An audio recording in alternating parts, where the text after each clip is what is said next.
Hello there. Once again, this is Anton from Anton Bay, and if you could tell by looking at my shirt, I am filming multiple videos in one day. Forgive me, I don't have all the time in the world. I got a kid now. He makes a lot of noise. I gotta look out for him. I'm at work. These types of things. When I get a beautiful day like this beautiful overcast Saturday, I'm gonna sit down and I'm gonna do a few videos because I am excited about it. Anyway, I was lucky enough. As I've told you all week, the theme has been quarter bin finds like I used to find in the 90s. And that is, I got one more lot of that. I've got 4 beautiful lots of quarter bin finds from the 90s. And these I had to pay a little more for, but they're only like 50 cents an issue. So what I got here is Arion, Lord of Atlantis, all 35 issues.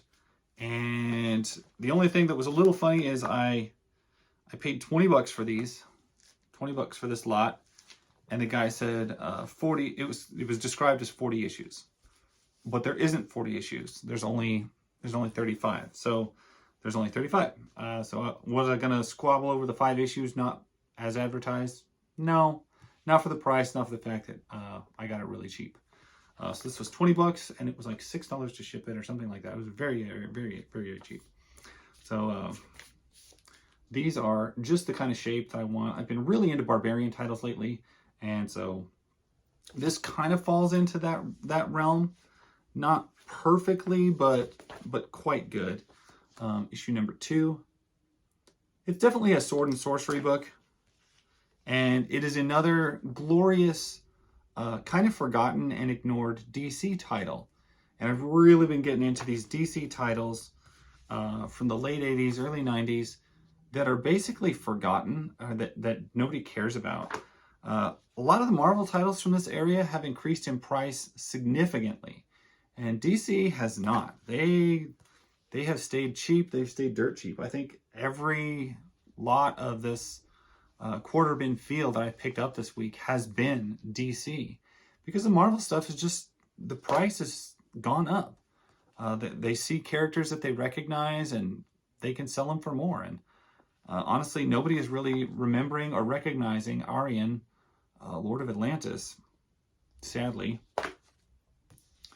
But their loss is my gain, because I can actually pick up the whole run for less than $1 an issue. It's quite a bit less. It's like 50 to 75 cents an issue.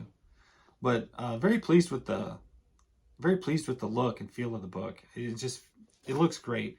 As you guys know, I picked up a bunch of Warlords recently, and this goes right in that vein of stuff that I've been loving. And I got to show you, the ads for Tron on the back are just to die for. If you want to know the exact year, this is 1983. So this is early 80s. Still dirt cheap for a comic book, especially when it's in the age and era that I am the biggest fan of. Cheap, readable, visually tantalizing. They don't have to be slabbed, bagged and backboarded for me to enjoy these, and I'm going to enjoy them. Are they all in the best shape? Some of them are a little rough. Some of them have had some, like, I don't know, they've just been handled a lot. I don't think these have ever been bagged and boarded, if you know what I mean. Gosh, that is a cool cover. Issue 14. That is freaking really cool. But you know, it's just a really great looking series. I don't know what else to say about it. It's probably one I'm going to flip through in 4-issue format, just to go page by page and see what I got, because they're cool. Anyway, I have been able to pick up a couple of Marvel titles this way, but really it's just not the same. They just want too much. I remember, I keep mentioning it, I used to have the Dazzler series, all 40 issues.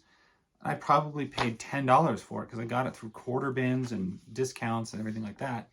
And like, I remember selling it for, I don't know, 75 bucks a couple years back. Now it's like $200 or $300 for the whole set. They're out of their freaking mind. Who wants to pay that much for Dazzler 1 through 40? It's crazy. That is so cool. Look at that monster. I love covers like this. I love titles like this. And I also love that the ad is for Burger Time on the back. Another title I got a few issues of, and I want to dig into more, is Arion, Son of Thunder. We got Masters of the Universe on the back there. Because Arion, Son of Thunder is very much a barbarian title, but it's like early Europe with dragons, but yet it's a Native American warrior there, and there's magic. It's very, very interesting looking series. I've only got a few issues of it, but if I dig around, I can probably find a mostly full or a pretty full run of that for not a whole lot, or at least I'm hoping I can. The fact that I can get all of Arion for little to nothing is that's very pleasing. We're up to issue 27. You see, DC, I'm going to hand it to DC. I knock on DC sometimes, but their late 80s sword and sorcery, magic, barbarian titles, I think far surpass what Marvel had going on. These are just fantastic. I keep looking back at that Warlord, yeah, Lost Land of the Warlord.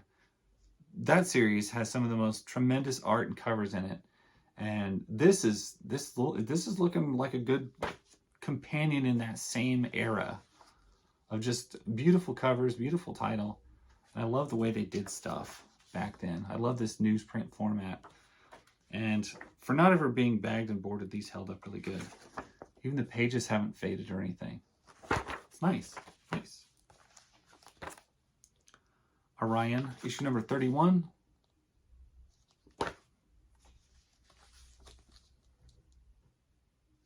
What is that, 32?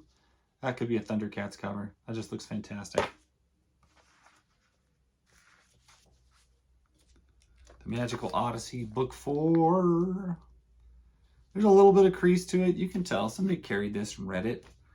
And I love that. I don't mind having a little bit of mileage on this thing. So, Dragon Slayer. Which will kill him first? Last issue, issue 35. Hope they got all the story wrapped up. The back is beautifully done with one of those kind of ads. But yeah, so that pretty much caps off my my purchase power of trying to get that 25-cent bargain bin, quarter bin comic feel that I absolutely love.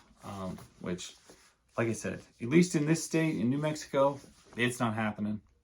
I remember before I moved here in 2017, I did still find a quarter bin in a comic book store in Omaha, Nebraska. But that is so rare these days that it's unbelievable. And certainly here, people think their comics are worth a fortune, and they're not. So anyway, thank you guys so much for watching. I appreciate it.